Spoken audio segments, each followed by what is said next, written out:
गाडगीळ आणि sons limited 1832 पासून। Comedian Kunal कामरानं पुन्हा एक वादग्रस्त कृती केली आहे। RSS लिहिलेल्या टी शर्टच्या माध्यमातून कुणाल कामरानं आक्षेपार्ह फोटो ट्विट केलाय आणि त्यानंतर भाजपनं कामराला मर्यादेत राहण्याचा इशारा दिलाय। एरवी विडंबनातून टीका टिप्पणी करून राजकीय नेत्यांना डिवचणाऱ्या कुणाल कामरानं आता थेट संघावर निशाणा साधला।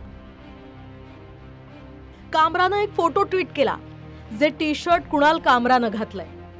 त्यावर RSS मोठ्या अक्षरात लिहिलंय आणि त्यावर श्वानाचं चित्र आहे। कामरानं आक्षेपार्ह टी शर्टद्वारे संघाला आणि भाजपला डिवचलंय आणि हा फोटो कॉमेडी क्लबमध्ये क्लिक केलेला नाही असं खोचक ट्विट कामरानं केलंय। कुणाल कामराच्या या आक्षेपार्ह पोस्ट नंतर भाजपचे माध्यम प्रमुख नवनाथ बन यांनी ट्विट करत समाचार घेतलाय। संघाच्या कार्यात अडथळा निर्माण करण्यासाठी वर्षानुवर्षे अशी कितीतरी कुत्रे गाढवे समोर आली। संघावर चिखलफेक, खोटा प्रचार, डावलण्याचा प्रयत्न सगळं झालं, पण समाजानंच या कुत्र्यांच्या पार्श्वभागावर लाथ घातली आणि म्हणूनच संघ वाढत गेला आणि त्या कुत्र्यांचं अस्तित्व कायमचं इतिहास जमा झालं। हा त्यापैकीच एक श्वान आहे असं ट्विट नवनाथ बन यांनी केलंय। हत्ती चले बाजार, कुत्ते भोके हजार अशा पद्धतीची म्हण आहे आणि ती म्हण आज कुणाल कामराला लागू होते। राष्ट्रीय स्वयंसेवक संघाला 100 वर्ष पूर्ण झाली। या 100 वर्षात संघाने देशसेवा केली आहे, राष्ट्रनिष्ठा घेऊन काम केलेलं आहे, परंतु कुणाल कामरासारखी काही नालायक लोक सातत्यानं संघावर भुंकण्याचा प्रयत्न करतायत, परंतु संघ अशा भुंकण्यानं विचलित होत नाही।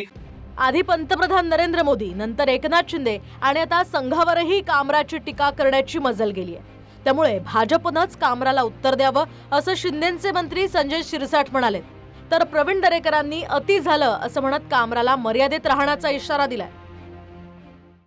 आता याचा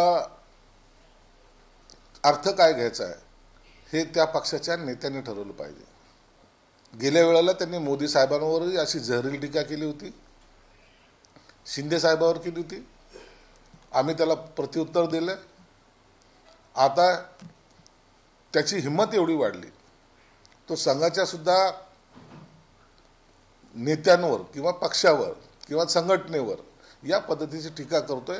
याचं उत्तर आता भाजपने देण्याची आवश्यकता आहे। कुणाल कामराचं अति होतंय, त्याच्यावर कडक कारवाईची आवश्यकता आणि केवळ प्रसिद्धी मिळते। या प्रसिद्धीच्या साठीच अशा प्रकारचं वात्रट काहीतरी बोलत असतो, पण सूर्यावर थुंकून सूर्याला परिणाम होत नाही, पण त्यांनी मर्यादात राहून बोलावं असं त्यांना आपल्या माध्यमातून सांगणं आहे। याआधी कामरानं एकनाथ शिंदेंना ठाणे की रिक्षा चेहरे पे दाढी असं म्हणत त्यांची खिल्ली उडवणारे गाणं म्हटलं होतं। त्यानंतर शिंदेंच्या शिवसेनेनं कामराला थेट चोपण्याचा इशाराही दिला।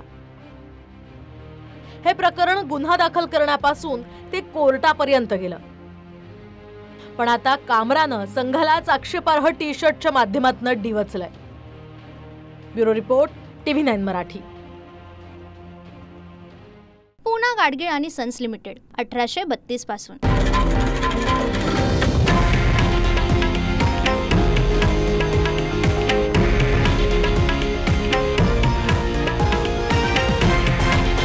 हे आहे देशातील नंबर 1 न्यूज नेटवर्क आणि आपण पाहत आहात TV9 मराठी, एकमेव।